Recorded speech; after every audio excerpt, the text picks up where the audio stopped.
Greetings, people of the interwebs. So last night I saw Ghost in the Shell, which for me was an interesting experience because I didn't really grow up with the animated movie or the series. I watched a little bit of it, but at the time that series came out, I was kind of fading out of anime a little bit. Like I wasn't like real big into it. And the movie, the live action movie, is adapted from the animated film, which is based off the manga that then spawned a sequel movie, and it also spawned the animated series. So it was one of those things where I thought it was really cool that they were adapting this because I like the concepts in Ghost in the Shell, just from what I know of it and the very little that I've seen of it. And it is a highly influential series.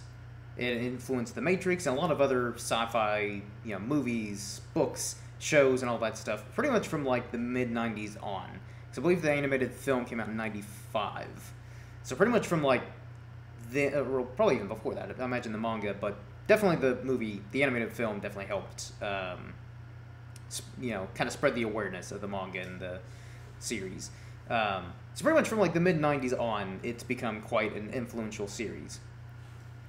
And I feel like the movie, though visually it's beautiful, and they feel very much like the animated series, both the movie and the series, just from what I've seen. It feels, visually, Rupert Sanders did a phenomenal job with just nailing the tone of this movie and really kind of bringing it to life. And also the cast I thought was pretty good, although the villain in the film was kind of weak. But Scarlett Johansson, obviously, she's going to be good in pretty much anything.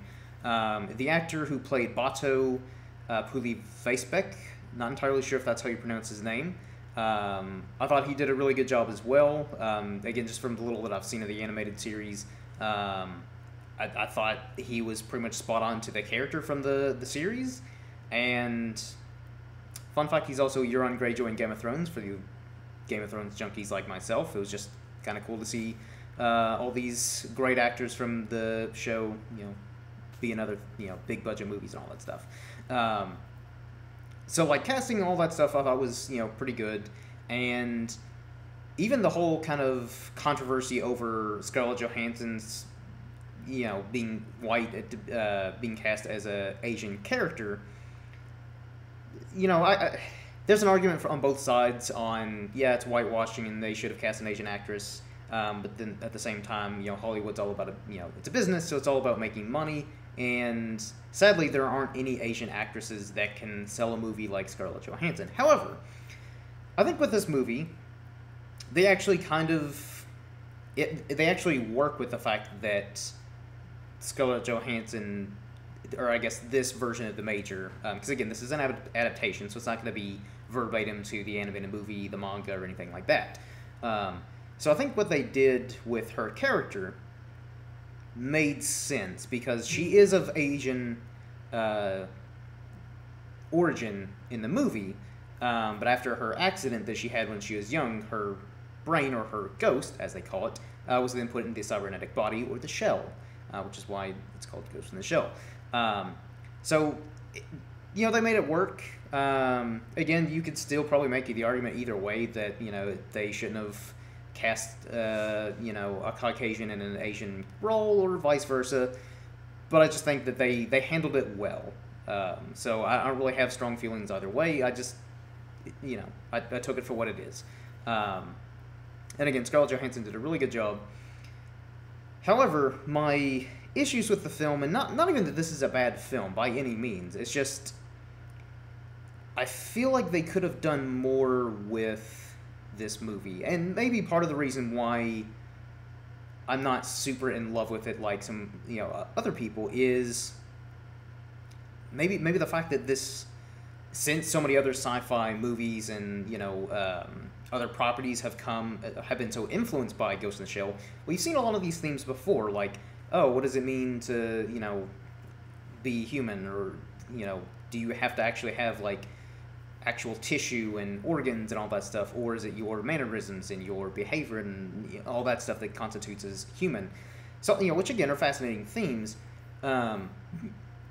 But it could be one of those things, again, just for me personally, where I've seen all the themes before in so many other different sci-fi properties, whether it be, again, a TV show, a movie, or what have you,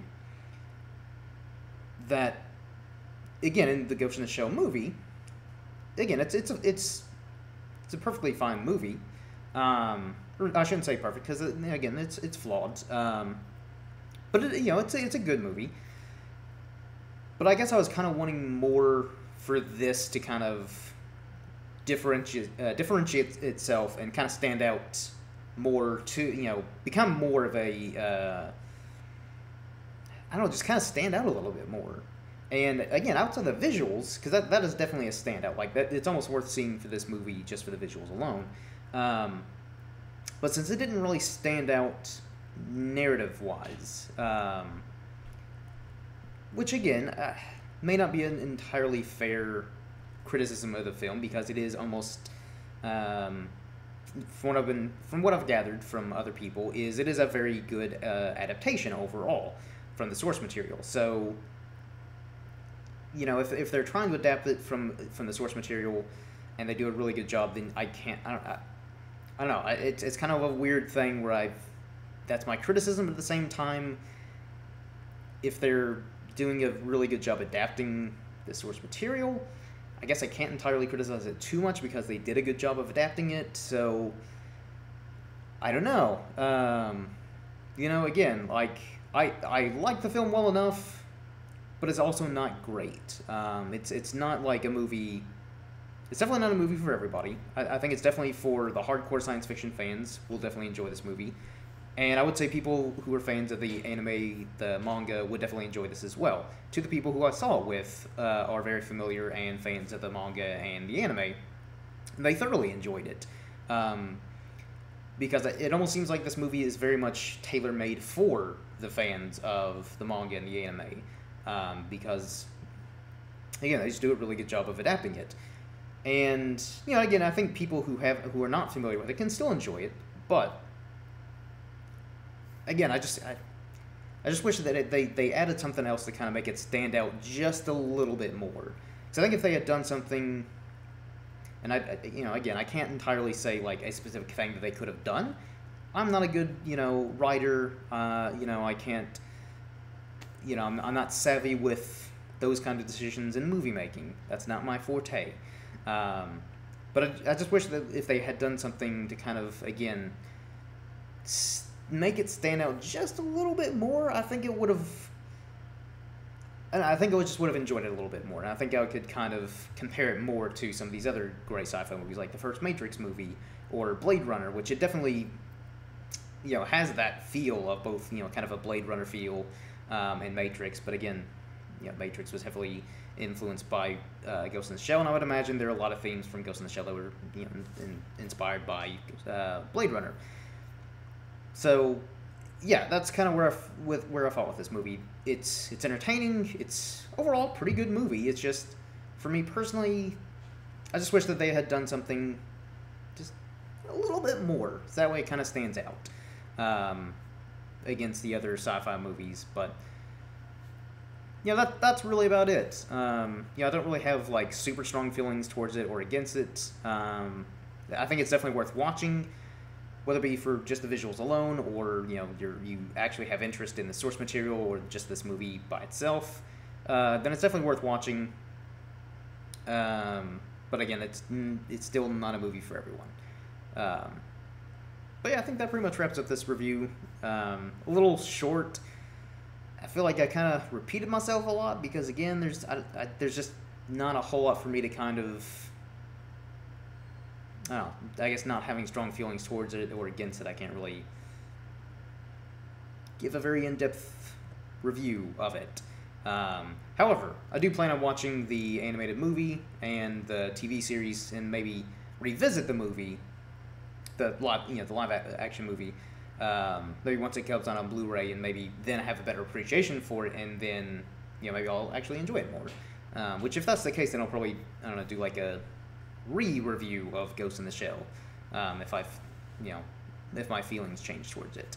But like I said, that pretty much wraps up this review. Hopefully you all have enjoyed. Let me know what you all thought about the movie, whether you enjoyed it, you're indifferent, or you just straight up hated it. But as always, you can like us on Facebook at Pasty Pale Productions, get news and updates and all things going on with the channel.